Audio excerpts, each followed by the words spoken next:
As I was going to take the ball, out of bounds, yeah. and I felt like New York was just like injected into my veins. At that moment, I was like, he was like Spider-Woman or something. We're winning this. Like it was just injected. Like it just came all the way through. It is what it is. Was it the third? Spike Lee. Was it a third? Third or fourth? Third quarter. Yeah. Hello, all. Congrats on the win and congrats on investment. My question will be for Sabrina.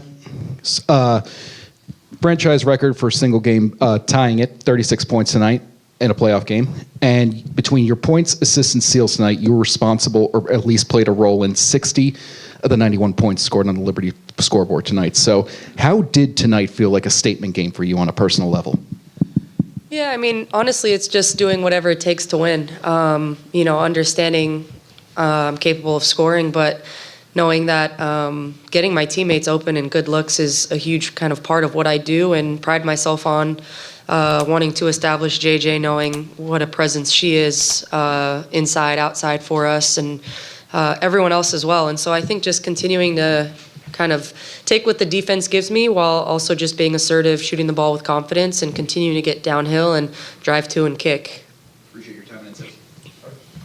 Congrats, you guys. Sabrina, for you, that third quarter, it seemed like, was the point in which you were able to kind of take control of the game. And you've always talked about it in terms of taking what the defense gives you, but how did you assert yourself in that particular moment? And was there something schematically that was done that was giving you more of those opportunities at that point in the game? My kind of focus was get downhill, get some easy ones. We were getting stops defensively. We were running. End of second quarter, we got a little 3-point happy, and we're shooting some kind of shots that normally go in but weren't.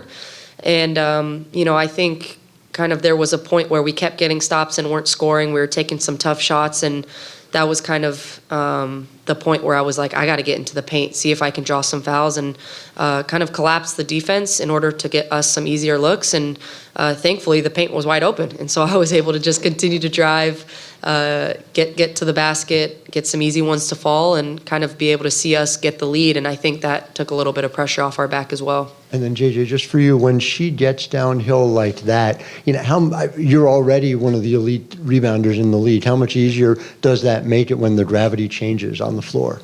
Yeah, I mean, she's drawing a lot of people. She's bringing a lot of attention. So I just get in the rebounder position. If she misses, which happens very rarely, I'm in a position to be able to get it. Thank you both. Jonquel, for you, I'm curious how this game symbolizes Sabrina's growth year over year in this league. You played with her in 2023, and now here we are in 2024. I think it's just her being a great player, obviously, and like she said before, taking what the defense gives her, she can change the game in so many different ways. And so, sometimes I think when you're able to do that, you tend to overthink. And I know it happens to me. Like, I can shoot, I can drive. So sometimes I'm out there just thinking too much. And so just playing the game and trusting your teammates. And I think she does a really good job of that. And it opens up everything for us when she plays in that way, because then the defense doesn't really know what to do. And, we're moving, we're screening, the ball is moving. And she's a big part of everything. So I'm just happy to see her doing her thing and being able to shine on the big stage, because we know that that's the type of player that she is. Thank you.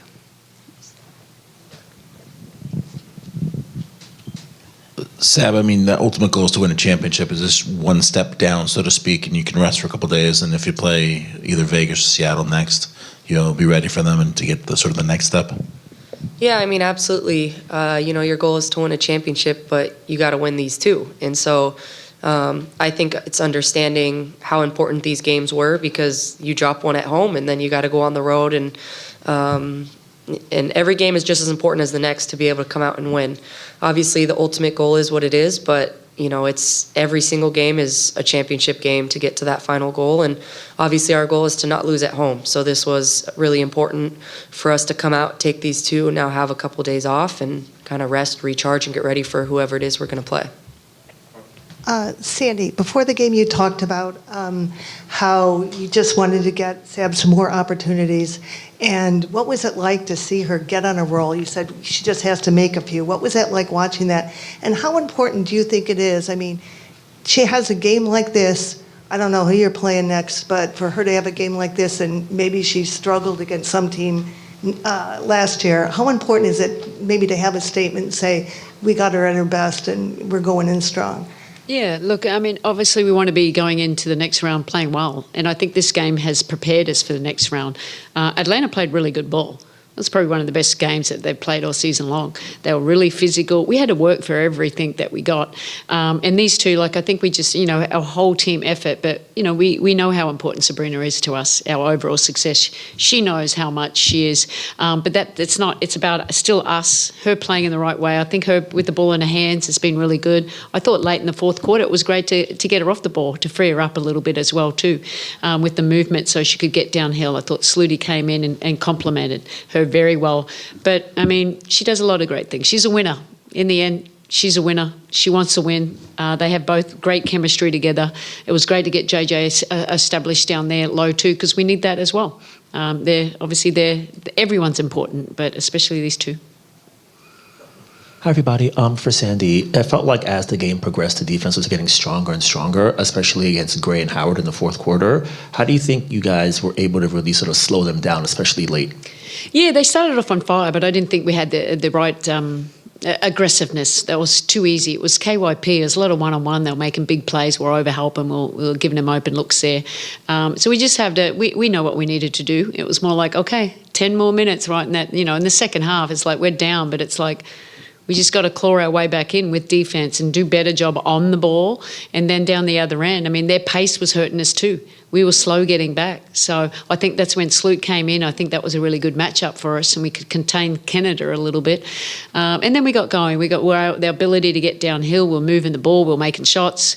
Stewie got a great tip in. It had a little bit of everything. But, defensively, that's what we have to hang our hat on. And I think you've seen, we've grown so much on that side. Look, we were good last year, but I think we're a great defensive team when we're all locked in on the same page. And we have versatility. We know when to switch and when not to switch. Over here. Jonquel, I know this morning I asked you about getting double-doubles, and obviously you finished with one today. Just what was the difference tonight? Just playing aggressively. Like I said before, not overthinking, going back and watching the game. I think I was kind of thinking what I was going to do with the ball before I got the ball, and it was obvious. And so just going out there and just understanding that if they give me the jump shot, I can make the jump shot. If they give me the drive, I can drive. And then trusting that my teammates will find me, and as long as I did the work, they'll give me the ball. So I think that was all it was. It was just my mindset, and then obviously just not overthinking the game.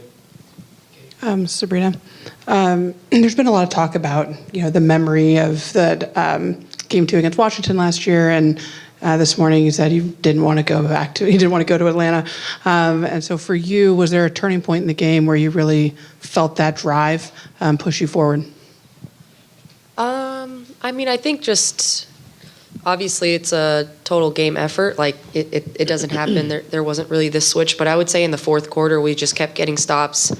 Leo got an and one, JJ got one, Stewie got a tip in, Sloot came in and hit a big fadeaway floater. So it was just a total team effort of us continuing to just chip away, and I think that's kind of ultimately it's tough to play against a team that does that for 40 minutes, and we never got too high or too low. Obviously they played a great basketball game and they played like they were supposed to, like their season depended on it, and I'm just proud of the way that we came out and stuck together for 40 minutes on both sides of the ball. Hey, Seb.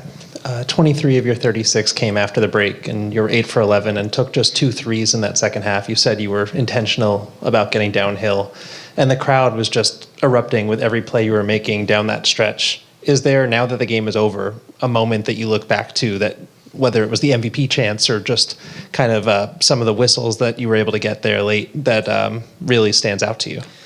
Spike Lee gave me a high five. I saw that. I thought that was so dope. As I was going to take the ball out of bounds, and I felt like New York was just injected into my veins. At that moment, I was like, he was like Spider-Woman or something. We're winning this. It was just injected. It just came all the way through. It is what it is. Was it the third? Spike Lee. Was it the third?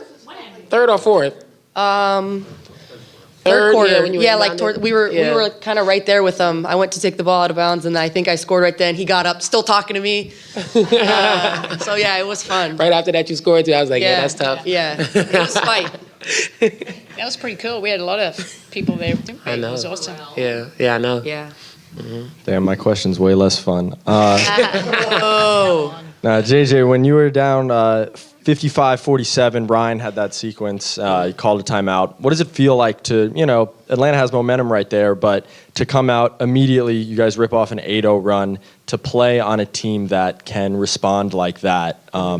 Just about that. Yeah, I mean, that's the game of basketball, and when you get into the playoffs, every team is really good, and obviously the games are going to be physical, and the game swings one way or the other, but I think the main thing was just that we understood that it was going to be a fight. We didn't have the expectation that we were going to go out there and just blow them out. Obviously, we wanted our work to, whatever the end result to be, that we wanted to play our type of way, and I think that's what it was, but ultimately, we were ready for a fight. We understood that it was going to come down to the end, and that we needed big stops, and we were able to get them.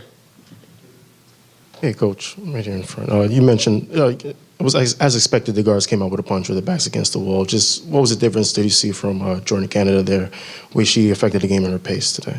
Yeah, look, I think that, we anticipated them pushing on makes and misses, and she's one of the fastest players in this league. And I just didn't think we had a little urgency of keeping her out of the paint and containing her and then overhelping. Until that last 15 minutes, I thought we just got so much better there. She's a good little player. Imagine if she would have been healthier, they wouldn't have been an 8 seed, put it that way. I think they played extremely well today, and the more chemistry they get, they're going to get better and better. In the back. Hey, Sab, when you stated publicly that the interior game and the points in the paint were something that you wanted to work on and wanted to grow, and then so many of the points came that way tonight when you needed them the most, how gratifying is it to see that and see that work pay off? Yeah, it's a huge part of our game, whether it's our guards getting downhill to create shots or get to the rim, or obviously JJ's post presence. We're not one-dimensional. That's not what we are as a team. And, obviously JJ establishing herself down low played a huge role in our guards being able to get downhill, because they couldn't come help off of her because we were just going to dump off and get it to her, or she was going to get old boards. And so it's a total team effort. It takes everyone to be on the same page, understanding what the game plan is. And I think being able to have that experience with one another now, going through last season, it really helps us. Sabrina, end of the regular season, you had a few really rough shooting games, and then there was that game against Atlanta that ended that you guys lost. Then you came out game one, seemed really relaxed right from the start. That obviously carried over in today. Just wondering if anything changed for you mentally or your approach at all, or what you attribute that to. No, I think just sticking with it, obviously. Trying not to get too down, understanding what my team needs from me every single night. Obviously, I trust myself. I put the work in, prepared, the best that I can every single night, and just understanding that. I think also just turning the page, right? The playoffs is a new season, and kind of putting everything that you have, all the focus, all the energy into just being your best for one game at a time. And I think you've been able to see that from everyone. It's kind of like, doesn't matter what you did in the regular season, it matters what you're doing now.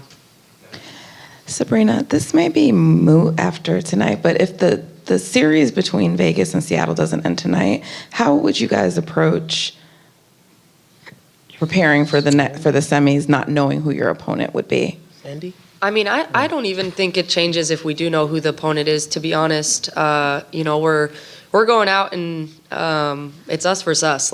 We understand what we have to do. We're approaching it kind of the same way, no matter who it is that we're playing. We're going to go out, fine-tune what we need to do to be our best. Understanding we have a few days here to kind of prepare, get ourselves mentally and physically ready for the war and the battle that we're going to face ahead, no matter who the opponent is. And I guess we'll see in a little bit who that is. We'll take one more on Zoom from Sasha. Hey, JJ, this question is for you, obviously, on such a big stage, on such a big night. You've done a really, really great job down there in New York with such a big platform now and the retail PEs. Just talk to me about how it feels, advancing to the semis on such a big platform for us watching back at home. What does that feel like for you on such a big stage? It feels good, obviously. Every time I step on the court, I rep the Bahamas and, everybody that's at home. And I understand how special it is to be, the only Bahamian in the league. And, hopefully I'll be able to open more doors for other young ladies coming up, who want to be in my shoes one day. But I understand that I'm a role model for a lot of them, and I don't take it lightly. So anytime I get to show love to the 242, I want to do that. Thanks, everyone. Thank you.